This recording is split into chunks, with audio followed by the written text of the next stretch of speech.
Let's do it. You're ready. Michael, talk us through the end of that fight, because it looked very bizarre from cage side, it looked very bizarre from TV. Talk us through it from your perspective. What exchange went on between you and Rickels at the end there? When there's not much of an exchange, when you know that if you continue with this fight, it's only going to get worse from there, you wave the white flag, and that's exactly what he did. And my energy back towards him was just kind of just the energy of the whole crowd, everything. Nothing personal. Obviously, he was talking a lot beforehand, and it just kind of came out in that moment as a reply, and I was being a bit rude, but yeah, just kind of came out. Dying to know what you said. It looked like I was like, "You're effed. You know you effed up. You know you effed up." I was just shouting at him, and yeah, a bit rude, but yeah, he did F up. How frustrating was it that you weren't able to go on in that fight and maybe claim another spectacular finish, because it looked like it might have been on the way? You know what, I don't get paid for overtime, man. So if he wanted to quit, that's his business. Like, I'm coming back to the cage, I'll do it another time. You know what I mean? Hopefully, I think most people enjoyed the show anyway. So I'm good. I'm happy. When you say most people enjoyed the show, Michael, it seemed an escalation in the level of love for you out there tonight. Are you feeling that? What about kind of asking Bellator to take you maybe to the O2 Arena next with 20,000 people and start to build this thing bigger? This was a historic event tonight. How about building this bigger now? 100%, and I've always believed this for a long time now, that I am the face. Everyone's talking about belts and this and that. I could not give a damn about who's wearing what belt. No one fights like I do. There's nobody in the world that can fight and put on a display that I put on. And with or without the belt, I'm the face of this company. And that's it. And I'm looking to elevate wherever I am. I'm going to be elevating, bringing more and more eyes, more and more faces, just from everybody. I think people get to truly enjoy what they watch when I'm fighting, and it's been from day one since I stepped in the cage, going back to their mums, their aunties, and this and that. People that have no clue about fighting, and then they watch it and they're like, "Oh, that's amazing! Look what he does." They like the multiple aspects that I bring to the cage. So yeah, I'm going to be bringing eyes.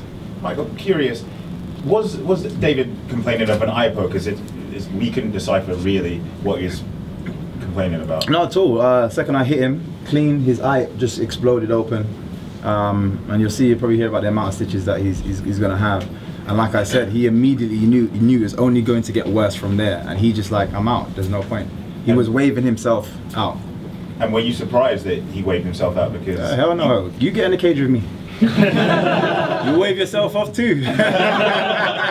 I knew it should have been. But I remember you said, you said that you were expecting a grueling fight and that you didn't foresee yourself finishing off necessarily. No. What I was saying is, I know I'll get a finish, but because he's such a tough person, I knew I can knock him down, he'll get back up. He'll knock him down, he'll get back up. I 100% wouldn't have expected him to wave himself off.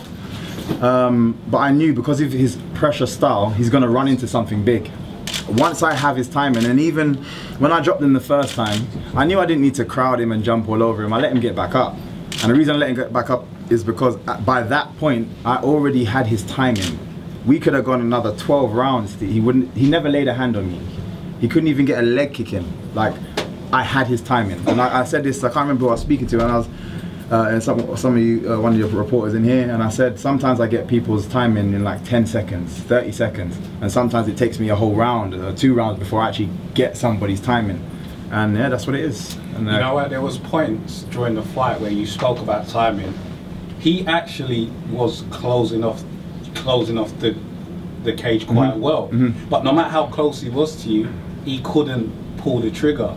Now, do you think that was part of how you mentally broke him down? The fact that no matter how close he was, where under normal circumstances, maybe against other fighters, he could have done some damage, he was unable to do so against you? Yeah, I think what it was is he came in with a game plan to do exactly that. You know, had a bit of a zigzaggy movement to try and pin me down. But I work well going backwards, I work well going forwards. It wouldn't have changed anything. And I think, as you say, once he realised that he's still not able to lay hands on me, and then those kind of shots came in, he just wanted out. When you first sounds like that's one of the best shows you've ever put on. How does that kind of atmosphere rank amongst your best moments inside the cage? It's like, you know, I have to say it's absolutely amazing, but I think anything immediately afterwards is going to be like amazing. But today was definitely spectacular. Just the crowd, and I've said it before, and I did have a feeling that they were going to give me that more energy, but they were so responsive, so responsive. You know what I mean? It was, and that seriously, that energy, like even now, like I'm getting shivers, and that kind of energy really, I really soaked that up. I've been in fights before where, you know, I can feel my legs getting a little bit tired and stuff. Today I felt like I could just go forever, and I have to dedicate a lot of that to the crowd, that actually just pushing their energy my way. It was amazing.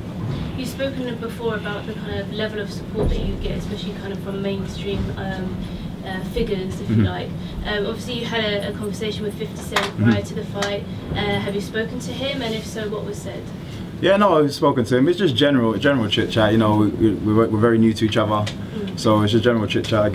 It's a bit hard to kind of get any real conversation going in these kind of moments, but it's that first you know, interaction that kind of helps build onto more stuff. He said he wants me to come to some of his concerts and stuff, and a couple of his events, and so, you know, we can, you know, build a relationship from there, and having someone like that on side. And like someone said last time, having Lennox Lewis in your corner, and you know, even me, so one of the most exciting videos from the Cyborg fight was actually watching the, you know, the reaction after that fight. So it's weird, people like, I probably watched that more times than I've rewatched my fight, and it's just amazing to see like Lennox jumping up and down, like, you know, his excitement, and then T Ortiz there clapping, like just going down the line and just seeing all these faces that are showing their appreciation. And now this time around, like, man, I had an Avenger in there. That's crazy. So it's getting bigger and bigger, and I'm just soaking it all up. Michael, in the last few days, you know, it came to light that you had a connection to Helen Ramsey, and you know, paid tribute to her in the post-fight interview. How much was that situation kind of playing on your mind at all in the build-up to this particular fight? It's one of those, it's a situation where I can't let it, because if I did, I would have let her down. You know what I mean? It's something like that can weigh heavy on your chest. It can weigh heavy on that kind of stuff. Will soak your energy up. So yeah, I had to put that to one side and handle my business, and once it's finished I can say, look, that was for you, but I can't, if I'm holding on to that, that wouldn't have been the performance that I had in the cage, not at all. Michael, the last time I spoke to Scott, he talked about a welterweight tournament. Does a tournament actually intrigue or actually interest you, or does an opponent, a specific opponent, actually interest you? The tournament thing, you remember when I actually signed to Bellator, it was tournament based. So it was something that I almost was waiting to go into anyway. So if they want to put on a tournament, again, like all these other, I know it means a lot to a lot of people, belts, tournaments, this, that. I just enjoyed each moment that I step in. And I know it seems weird because everyone likes to call out people and do this. I genuinely do not care about anybody else. I just don't, because I can do stuff like that. People can't, like with or without other people's names, they just can't. And just on that, in terms of other opponents, you know where I'm going with this already. We spoke in the run-up to this about rekindling the fire because you've lost interest in our old friend Paul Semtex Daly.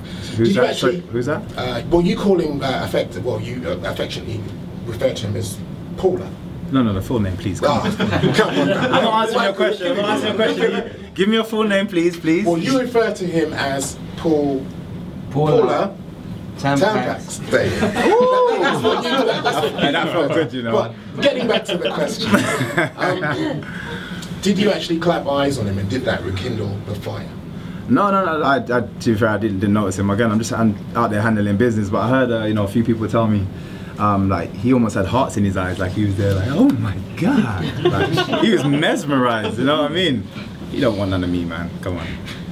Michael, one fight left on the contract now. You must feel like you've got a good hand, I guess, leading up to the contract. Yeah, you know what? I feel like that anyway, despite where the contract was, just because again, I know what I can do. I know what I can do out there, and even that, as much as you know, people can say they really enjoyed that performance, I've got so much more. There's so many moves that I wasn't able to do. You know, so many things that if I can, I wish some of you guys can have cameras in our gym, just every now and again, and see some of the stuff that I come out with, because it's insane. And there is one day you're going to see something out there and just be like, you just wouldn't have believed that I can go to that level.